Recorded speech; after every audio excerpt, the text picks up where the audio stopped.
شایا یو واسطه ولیک وړاندې مارش. د امر بالمعروف نهي عن المنکر او شکایتونو اورېدلو وزارت اړوند په نظامی برخه کې د ازاله منکراتو ریاست رئیس مولوي راز محمد حامد او ورسره مل پلاوي د 314 قل اردو اړوند کشفي کنډک څخه د امیر المؤمنین حفظه الله له لوري د شو فرمانونو د تطبیق او د کارونو د ارزونې او لاښه تر سراوي په موخه لیدنه وکړه. په دغه لیدنه کې ښاغلي حامد د کنډک له ټولو مجاهدینو وغوښتل چې د امیر المؤمنین حفظه الله فرمانونه او د نورو مشرانو هدایت په پوره غور او دقت سره عملي او په دې برخه کې د هیوادوالو خدمت وکړئ. دغه راز ښاغلي حامد زیاته کړه تاسو ټول هغه مجاهدین یاست چې پرون مو د اشغال پر وړاندې خپله سینه سپر کړې وه او هر میدان ته د قربانۍ په نیت وتلی.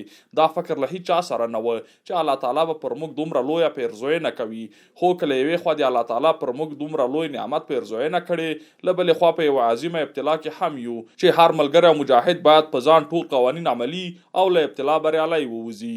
د دې په خاطر مونږ مجاهدینو ته تکلیف ورکو. کني نور خو لله الحمد دغه مجاهدین هغه خلک دي چې پرون یې د اشغال په مقابل کې دا هر یو میدان ته د قربانۍ په نیت وته. داسې زر دی چا امید نه و چې بیا به داسې فتح راځي، بیا به داسې مونږ په قل اردو کې وو، بیا به مونږ داسې په بستونو کې وو، بیا به داسې جګړنان وو، ډګرمنان به وو، څه به وو څه به نه وو. امید مو خو مونږ نیت ته قربانۍ کړی و چې مونږ به قرباني ورکوو، راتلونکي نسلونه به انشاءالله بیا د نظام ثمره ترلاسه کوي. خو هغه الله تعالی په مونږو تاسو ولیده. دا که یو طرف ته د الله عظیم نعمت دی، د الله عظیم نعمت دی عظیم، خو بل طرف ته دا هم ومانه یوه عظیمه ابتلا هم ده،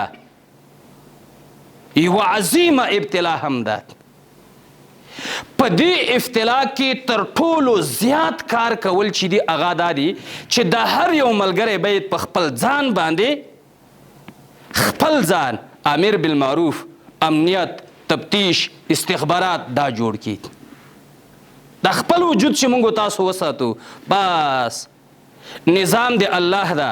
همداراز ښاغلي حامد یاد کنډک مجاهدینو ته د امیر المؤمنین حفظه الله ځینې فرمانونه چې د مجاهدینو په اړه و، لکه ټول مجاهدین باید خپل ویښتان تر ټاکلې اندازې اوږده نه کړي، له کبر او غرور څخه ځان وساتي او خپل نیتونه خالص د الله تعالی رضا وګرځوي واورول، او له هغوی یې وغوښتل چې یاد فرمانونه په ځان عملي او له کبر او غرور څخه ځان وساتي.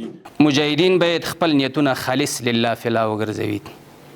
نیت ډیر مهم شی دی. نیتونو سره فکر کوئ، نیت خالص د الله دپاره وګرځوئ. دا فکر وکئ چې زه په خپل ځان باندې نظام ساتم، زه په نظام خپل ځان نه ساتم. بلخوا د یاد کنډک مسؤل مولوي حیات الله بدري او مجاهدینو د ورغلي حیات څخه د خوښۍ ترڅنګ د بشپړې همکارۍ ډاډ ورکړ او زیاته یې کړه چې ټول هغه فرمانونه او هدایات چې دوی ته اورول کیږي په پوره ایماندارۍ سره په ځان عملي کړي. د وزارت نه شیخ صاحب دوی تاسو راغلي دلته موږ کنډک نه لیدنه وکړه او شیخ صاحب دلته کنډک ته هغه د امیر المؤمنین کوم فرامین چې تاسو ته راغلي موږ ته مرسولی دي د هغو یادواري وکړه. الحمدلله موږ په کنډک کې دغه فرامین چې د امیر المؤمنین حفظه الله طرفه کوم راغلي دي په کلکه عملي شوي دي.